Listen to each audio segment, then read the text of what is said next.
தமிழகத்தில் உள்ள கோவில் புனரமைப்பு பணிகள் மற்றும் கும்பாபிஷேகங்களில் ஊழல் நடந்துள்ளதாகவும் இதுகுறித்து வெள்ளை அறிக்கை விட வேண்டும் என எச் ராஜா வலியுறுத்தியுள்ளார்.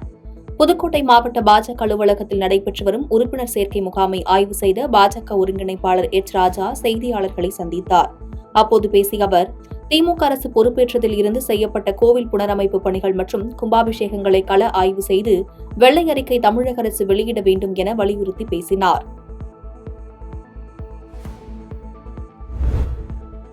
நாமக்கல் மாவட்டம் குமாரபாளையம் அருகே தேசிய நெடுஞ்சாலையில் ஆம்னி பேருந்து கவிழ்ந்து விபத்துக்குள்ளானதில் ஓட்டுநர் உயிரிழந்த நிகழ்வு சோகத்தை ஏற்படுத்தியுள்ளது. கர்நாடக மாநிலம் பெங்களூருவிலிருந்து வந்த தனியார் பேருந்து அதிகாலை 4 மணியளவில் நாமக்கல் மாவட்டம் குமாரபாளையம் தேசிய நெடுஞ்சாலை பகுதியில் வந்துள்ளது. அப்போது முன்னால் சென்ற சரக்கு லாரியை முந்த முயன்றபொழுது எதிர்பாராத விதமாக வாகனம் ஓட்டுநரின் கட்டுப்பாட்டை இழந்து கவிழ்ந்து விபத்துக்குள்ளானது. இந்த விபத்தில் வாகனம் சுமார் 50 அடி தூரம் இழுத்து சென்று கவிழ்ந்துள்ளது.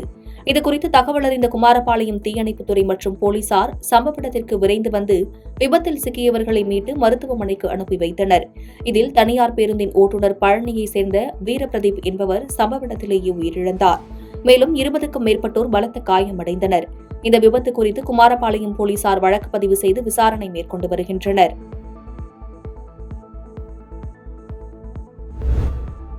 மகாத்மா காந்தியின் பெயரை களங்கப்படுத்துவதற்கு மாநாடு ஒன்று என்றால் அது விசிக மது ஒழிப்பு மாநாடுதான் என பாஜக ஒருங்கிணைப்பாளர் எச் ராஜா விமர்சித்துள்ளார். மதுரை மாவட்ட பாஜக அலுவலகத்தில் நடைபெற்ற உறுப்பினர் சேர்க்கை நிகழ்ச்சியில் பங்கேற்ற பாஜக ஒருங்கிணைப்பு குழு தலைவர் எச் ராஜா செய்தியாளர்களை சந்தித்து பேசினார். அப்பொழுது பேசிய அவர், மகாத்மா காந்தியின் பெயரை களங்கப்படுத்துவதற்கு மாநாடு ஒன்று என்றால் அது விசிக மது ஒழிப்பு மாநாடுதான் எனவும், விசிக மாநாடு மது ஒழிப்பு மாநாடா, மது பிரியர்கள் மாநாடா என்று கேள்வி எழுப்பினார். மேலும் தொடர்ந்து பேசிய அவர், தமிழகத்தில் 3 ஆண்டுகளில் கும்பாபிஷேகம் நடைபெற்ற கோவில்களில் கட்டிடங்கள் குறித்து உரிய ஆய்வு நடத்த வேண்டும் எனவும், வெள்ளை அறிக்கை வெளியிட வேண்டும் எனவும் வலியுறுத்தி பேசினார். வெட்கமே இருக்காதா இவங்களுக்கு? இந்த கூட்டணி மொத்தமே அப்படியா? எதுக்காக இந்த மாநாடு? யாரை ஏமாற்ற? மகாத்மா காந்தியின் பெயரை கலங்கப்படுத்துறதுக்கு ஒரு மாநாடு உண்டுன்னா அது இதுதான். ஏன்னா there should be total prohibition. Prohibition யாரோட சப்ஜெக்ட்? கான்ஸ்டியூஷன்ல இவர் லா படிச்சிருக்காரா? தொல் திருமாவளவன் தெரியல. அப்போ கிளாஸ்ல பாடம் எடுக்கிறது தூங்கிட்டார. It is in state list. அதனால மக்களை திசை திருப்ப மத்திய அரசாங்கத்துக்கு எதிராக மடைமாற்றுவதற்காக இது ஒரு கூட்டு சதி.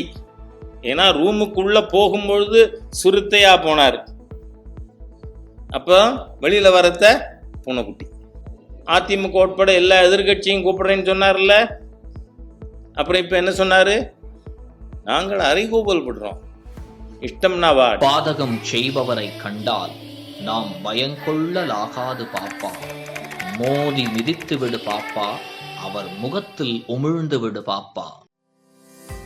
அண்மை செய்திகளை உடனுக்குடன் தெரிந்து கொள்ள இணைந்திருங்கள் இயம்நாடு தொலைக்காட்சியுடன்.